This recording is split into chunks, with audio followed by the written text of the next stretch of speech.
तादाद होती है जो अपनी तपस्या और धार्मिक क्रियाओं के लिए प्रसिद्ध होते हैं। जब प्रयागराज कुंभ मेले का आयोजन पूरे शबाब पर था, लाखों की भीड़ से खचाखच भरा मेला मैदान, जगह जगह रंग बिरंगे झंडे, धूप, अगरबत्ती और मंत्रों की ध्वनियां एक अद्भुत माहौल का निर्माण कर रही थीं।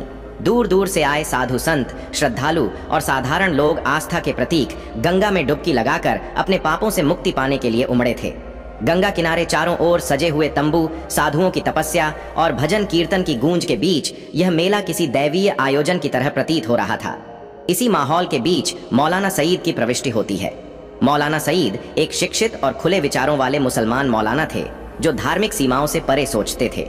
उनके जीवन का उद्देश्य था कि हर धर्म को समझना और उसके सार को मानवता की सेवा में लगाना। वे अक्सर अपने प्रवचनों में कहा करते थे कि धर्म का मकसद इंसान को जोड़ना होना चाहिए, तोड़ना नहीं।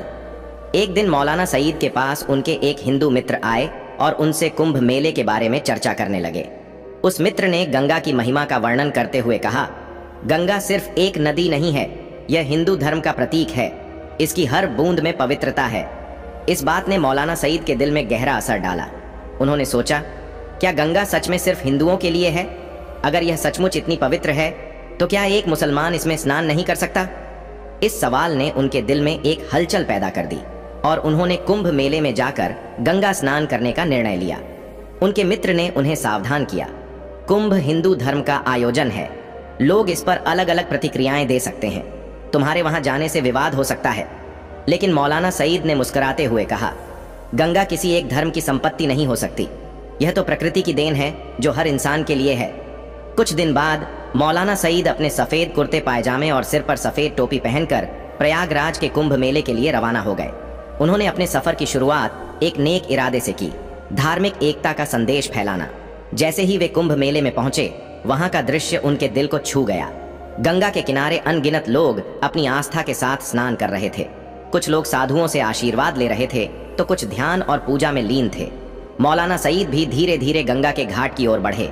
उन्हें देखकर कुछ लोग अचंभित हो गए।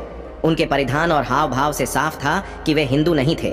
फिर भी मौलाना सईद ने शांति से आगे बढ़ते हुए घाट की सीढ़ियों पर कदम रखा। जैसे ही वे गंगा के जल के पास पहुंचे, एक पुलिस अधिकारी ने उन्हें रोक लिया। माफ कीजिए, आप यहाँ स्नान नहीं कर सकते, अधिकारी ने उन्हें कड़ी आवाज में कहा। मौलाना सईद ने विनम्रता से पूछा, क्यों? क्या गंगा सिर्फ एक धर्म के लोगों के लिए है? पुलिस अधिकारी ने थोड़ी झिझक के साथ कहा, यह कुंभ मेला है और यहाँ परंपरागत रूप से हिंदू श्रद्धालु स्नान करते हैं। आप एक मुसलमान हैं और शायद यह जगह आपके लिए नहीं है। मौलाना सईद ने शांत स्वर में उत्तर दिया, धर्म और आस्था को सीमाओं में नहीं बांधा जा सकता। गंगा किसी एक धर्म की संपत्ति नहीं है। मैं यहाँ किसी धार्मिक विवाद को जन्म देने नहीं आया हूँ, बल्कि मानवता और प्रेम के संदेश को फैलाने आया हूँ। गंगा के जल में स्नान करना मेरी व्यक्तिगत आस्था का हिस्सा है। क्या मुझे इसकी अनुमति नहीं मिल सकती? पुलिस अधिकारी असमंजस में पड़ गया। इसी बीच वहां खड़ी भीड़ मौलाना सईद की बातें सुनने लगी। कुछ लोग धीरे धीरे उनके समर्थन में आ गए, जबकि कुछ ने उनकी उपस्थिति पर आपत्ति जताई। माहौल थोड़ी देर के लिए तनावपूर्ण हो गया। तभी वहां पास ही बैठे एक बुजुर्ग साधु ने यह सब सुना और बीच में हस्तक्षेप किया। यह साधु काफी प्रबुद्ध और प्रसिद्ध थे। उन्होंने अपने पूरे जीवन को विभिन्न धर्मों के अध्ययन और आध्यात्मिकता में व्यतीत किया था। उन्होंने मौलाना सईद की ओर देखा और मुस्कुराते हुए कहा, बेटा, गंगा माँ सबकी है, उसकी गोद में कोई भेदभाव नहीं है। अगर तुम्हारे मन में सच्ची श्रद्धा है तो गंगा तुम्हें आशीर्वाद देगी। साधु के शब्दों ने भीड़ को शांत कर दिया। मौलाना सईद ने साधु का सम्मान करते हुए उनका आशीर्वाद लिया और गंगा के पवित्र जल में प्रवेश किया। उन्होंने ध्यानपूर्वक स्नान किया, मानो वह पवित्रता और शांति का अनुभव कर रहे हों। जब वे पानी से बाहर निकले तो उनके चेहरे पर एक गहरी संतुष्टि और शांति की झलक थी। जैसे ही मौलाना सईद ने स्नान पूरा किया, वे वहां खड़ी भीड़ की ओर मुड़े और बोले, धर्म का असली उद्देश्य इंसान को जोड़ना है, न कि उसे बांटना। चाहे कोई भी धर्म हो, सभी का संदेश एक ही है, प्रेम, करुणा और मानवता की सेवा। आज मैंने यह महसूस किया कि आस्था केवल धार्मिक संस्कारों तक सीमित नहीं हो सकती, बल्कि यह आत्मा की गहराई में होती है। गंगा माँ का जल सभी के लिए है, चाहे वह किसी भी धर्म का क्यों ना हो। भीड़ में से कुछ लोगों ने तालियां बजाईं और कुछ लोगों की आंखों में आंसू आ गए।